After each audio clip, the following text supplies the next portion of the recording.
pasaría si te dijera que hace más de 400 años, un hombre desafió todo lo que se creía saber sobre el mundo, no con espadas ni cañones, sino con una pluma y una curiosidad insaciable?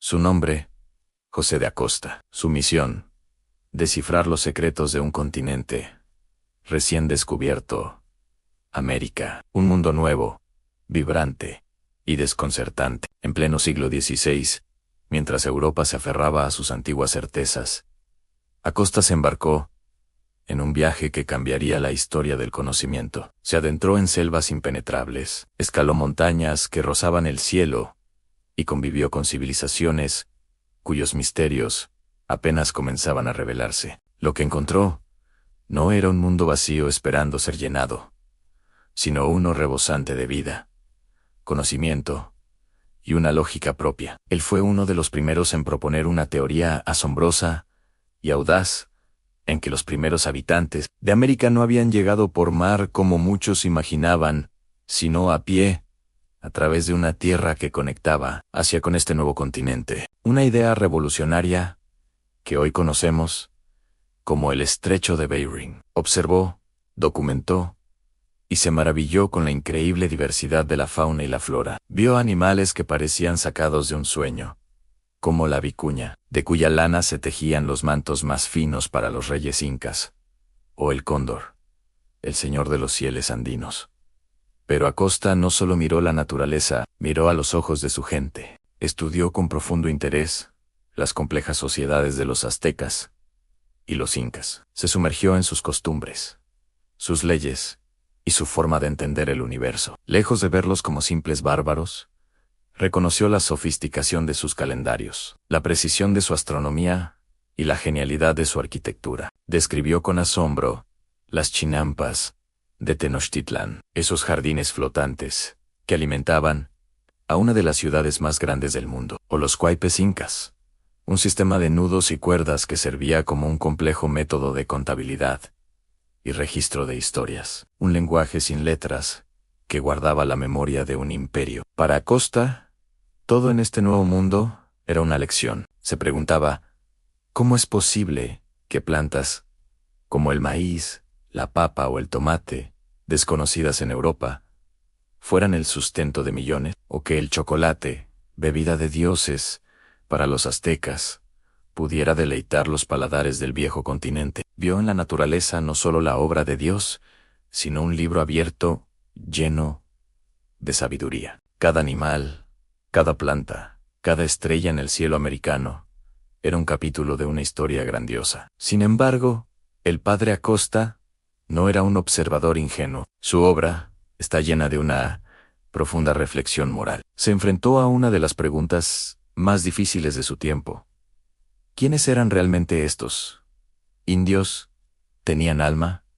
¿Eran capaces de gobernarse a sí mismos? Con una valentía intelectual admirable, argumentó en contra de quienes los consideraban inferiores. Defendió su humanidad, su inteligencia y su derecho a ser tratados con justicia. Vio la crueldad de la conquista, el saqueo de sus riquezas y la destrucción de sus culturas, y no dudó en denunciarlo. En su Historia natural y moral de las Indias, Acosta se convierte en un puente entre dos mundos. Por un lado, el europeo, con su fe cristiana, su ciencia aristotélica y su afán de expansión. Por otro, el americano, con su espiritualidad ligada a la tierra, sus conocimientos milenarios y sus complejas estructuras sociales. Él no buscaba imponer una visión sobre la otra, sino comprenderlas, dialogar con ellas. Se maravillaba de cómo los incas habían construido caminos que atravesaban los Andes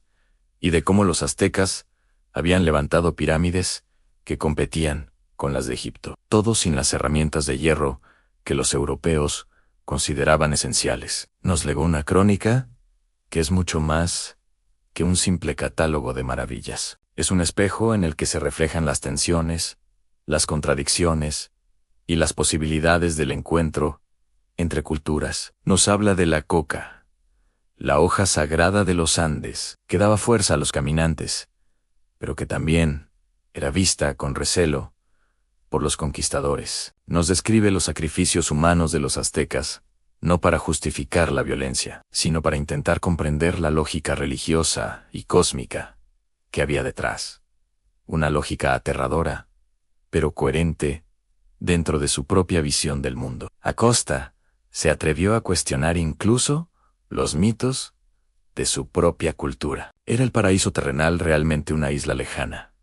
¿O quizás sus ecos se encontraban en la exuberancia de la selva amazónica? ¿Podrían las historias bíblicas del diluvio universal explicar la presencia de fósiles marinos en las cimas de las montañas andinas? Sus preguntas abrieron nuevos caminos para la ciencia y la teología. Fue un pionero en campos que hoy llamaríamos antropología, geografía, biología y hasta ecología. Entendió que el clima no era uniforme en todo el planeta, y fue de los primeros en describir el mal de altura, o soroche, que afectaba a los recién llegados a las elevadas tierras andinas. Su trabajo es un testimonio monumental de la curiosidad humana, un recordatorio de que para entender el mundo, primero hay que observarlo sin prejuicios, con la mente y el corazón abiertos. Acosta nos enseña que el conocimiento más profundo no nace de la imposición, sino del diálogo, de la humildad,